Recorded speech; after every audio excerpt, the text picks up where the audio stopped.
Assalamualaikum warahmatullahi wabarakatuh. Bismillahirrahmanirrahim. Asyhadu an la ilaha illallah wa asyhadu anna Muhammadar Rasulullah. Allahumma sholli ala sayyidina Muhammad wa ala ali sayyidina Muhammad.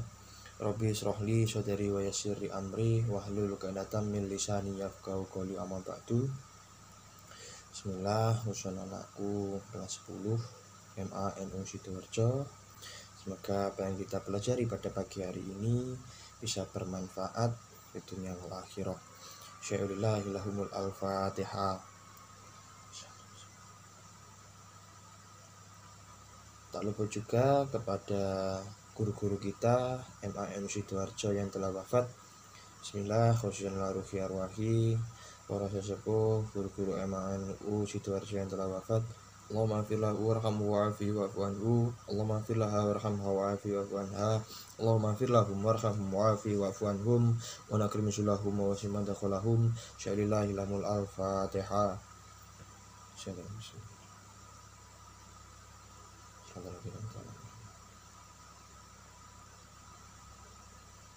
Wabil khusus tak lupa juga kepada sekolah kita tercinta MANU Sidoarjo.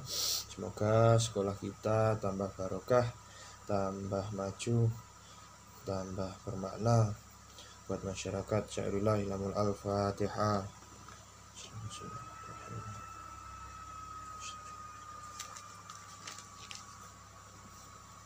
Oke, langsung saja. Tak lupa juga kita doa sebelum belajar. Bismillahirrahmanirrahim. Raditu billahi rabba bil islami dina Muhammadin nabiyya wa rasulah.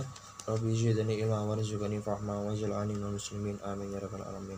Saya ulangi lagi. Assalamualaikum warahmatullahi wabarakatuh.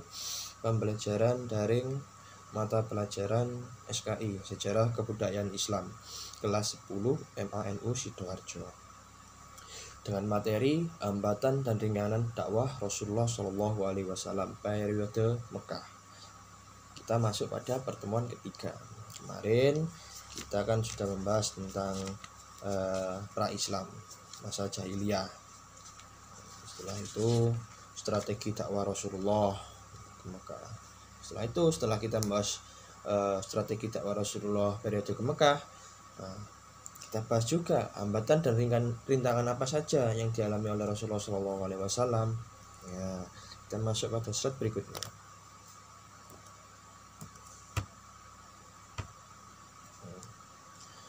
Silakan dibuka LKS-nya SKI kelas 10 halaman 16. Ya. Hambatan dan rintangan dakwah Rasulullah SAW pada periode Mekah. Sebelum Nabi Muhammad SAW itu diangkat menjadi Rasul, beliau itu kan sangat dicintai kaumnya karena kejujuran dan kehalusan budi pekerti beliau. Akan tetapi setelah beliau diangkat menjadi Rasul dan menyerukan agama Allah kepada mereka, beliau pun dibenci dan dimusuhi. Di sini Akbar sudah mencantumkan apa saja hambatan dan rintangannya Rasulullah. Di sini yang pertama yaitu hambatan dan rintangan Rasulullah pada periode Mekah ini yaitu penghinaan, kemudian ancaman dan siksaan terhadap Nabi Muhammad Shallallahu Alaihi Wasallam. Rasulullah Shallallahu Alaihi Wasallam di sini dihina sebagai orang gila, tukang sihir juga, anak celaka dan lain-lain dengan sebutan penghinaan. Suatu saat Rasulullah pernah dilempari oleh kotoran domba, bahkan juga kotoran unta pun beliau dilempari. Nah, itu pada poin pertama. Dan juga pada beliau masih di rumah, beliau belum keluar rumah, di situ dipasangi oleh kaum Quraisy, yaitu duri-duri yang tajam di depan rumahnya. Bahkan kalau terkena duri tersebut bisa sangat fatal atau sangat menyakitkan bagi yang terkena duri tersebut. Itu ancaman dari kaum kafir Quraisy terhadap ajaran Nabi Muhammad SAW, yaitu agama Islam. Ya. Ancaman yang kedua atau hambatan yang kedua dari periode Mekah ini yaitu para pengikut Rasulullah Shallallahu Alaihi Wasallam pada poin yang kedua halaman 17. Nah, yaitu yang pertama ancaman dan siksaan kepada para pengikut Rasulullah Bilal. Saya tahu kalian sudah pernah mendengar kata Bilal bin Rabah. Bilal ini adalah salah satu dulunya orang penyembah berhala juga, namun tetapi beliau masuk Islam. Bilal seorang bekas hamba sahaya yang masuk Islam, yaitu Bilal dijemur di bawah panas terik matahari sambil ditindih batu besar. Nah ini Bilal dulunya itu pengikut kaum kafir Quraisy. Itu seorang budak Bilal ini. Majikannya si kaum kafir Quraisy itu menyiksa beliau dengan sangat-sangat kejamnya, bahkan sampai dijemur di terik matahari yang sangat panas. Tahu sendiri kan di Arab sangat panas sekali, bahkan panasnya melebihi panas di Indonesia ini. Setelah itu datanglah khalifah yang pertama, yaitu Abu Bakar As-Siddiq. Beliau adalah yang membeli atau yang memerdekakan Bilal bin Rabah ini. Dibeli Bilalnya bukan sebagai budak, namun tetapi memerdekakan si Bilal tersebut. Namanya itu Bilal. Ya, setelah itu ada juga para pengikut Rasulullah itu yang sampai dibunuh. Ya, ini salah satunya yaitu ayah dan ibu Ammar bin Yasir. Ya, ini dibunuh, ditusuk jantungnya oleh Abu Jahal. Ini pemimpin kaum kafir Quraisy yang sangat kejam sekali, ditusuk hingga mati. Naudzubillah min dzalik. Ya. Masih banyak sekali penyiksaan dan pembunuhan lainnya yang dilakukan oleh kaum kafir Quraisy terhadap pengikut Rasulullah Shallallahu Alaihi Wasallam. Setelah itu apa saja hambatan dan tantangannya? Yang ketiga yaitu harta, tahta, dan wanita. Nah, kalian pasti pernah dengar harta, tahta, dan wanita. Kalau laki-laki sudah sukses, pasti hambatannya harta, kedua tahta, dan juga wanita. Ya, ini adalah hambatannya Rasulullah untuk menyebarkan agama Islam di periode Mekah ini. Langkah ini dilakukan pembesar Quraisy dengan mengutus Utbah bin Rabi'ah. Ini tangan kanannya Abu Jahal, untuk memujuk Rasulullah dengan berapapun harta yang diinginkan Nabi. Mereka memujuk Nabi menjadi raja dan diiming-imingi wanita-wanita yang cantik di seluruh Arab. Ajakan Nabi menghentikan kegiatan penyebaran agama Islam. Ya, dari sini kita bisa lihat bahwasanya Nabi Muhammad SAW ini dibujuk untuk diberikan wanita-wanita yang cantik, dicarikan oleh Utbah bin Rabi'ah ini. Dicari wanita-wanita cantik di seluruh Arab.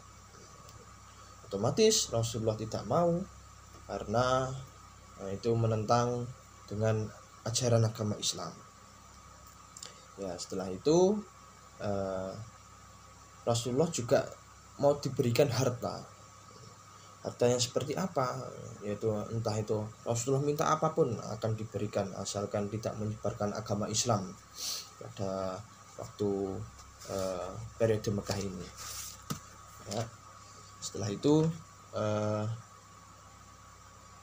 masuk kepada slide berikutnya. Ya, ini Rasulullah pernah diajak bertukar sesembahan.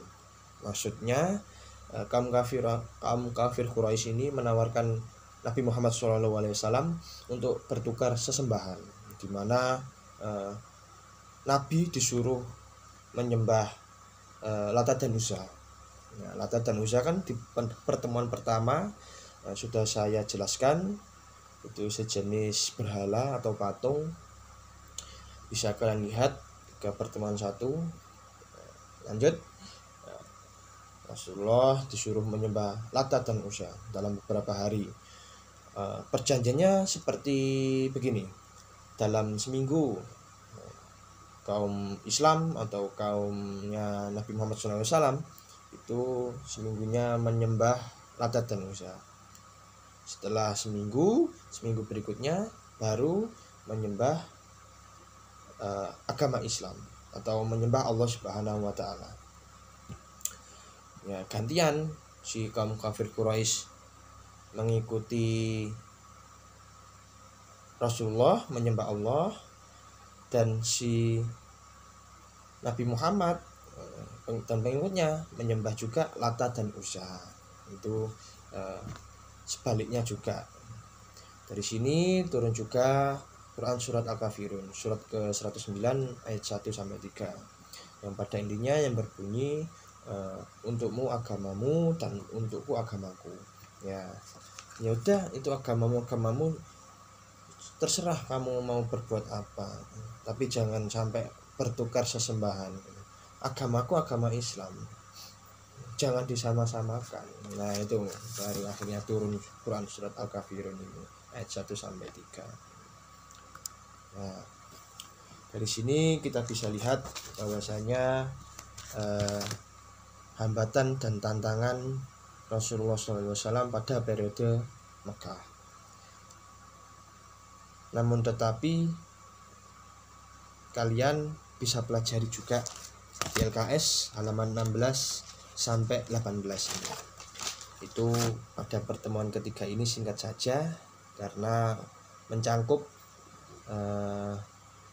waktu juga durasi, karena pada daring ini kita hanya dikasih waktu 20 menit berarti 40 menitan, hanya 40 menit pembelajaran. Kalian bisa pelajari sendiri di LKS-nya kalian. Jangan lupa untuk mengerjakan soal-soal yang Pak berikan ini. Ya, ini terima kasih. Sekian, terima kasih. Nah, ini perhatikan soal hanya satu saja ini ya. Apa saja hambatan dan rintangan Rasulullah SAW pada periode Mekah ini? Sebutkan dan jelaskan. Singkat saja, padat, tidak usah terlalu panjang, terserah. Yang terpenting kalian mengerjakan, paham apa saja hambatan dan rintangan Rasulullah untuk menyebarkan agama Islam pada periode Mekah. Oke. Sekian, terima kasih. Bila ada salah kata, semoga apa yang kita pelajari pada pagi hari ini bisa bermanfaat untuk kalian semuanya. Sekian, terima kasih. Bila taufiq wal hidayah. Wassalamualaikum warahmatullahi wabarakatuh.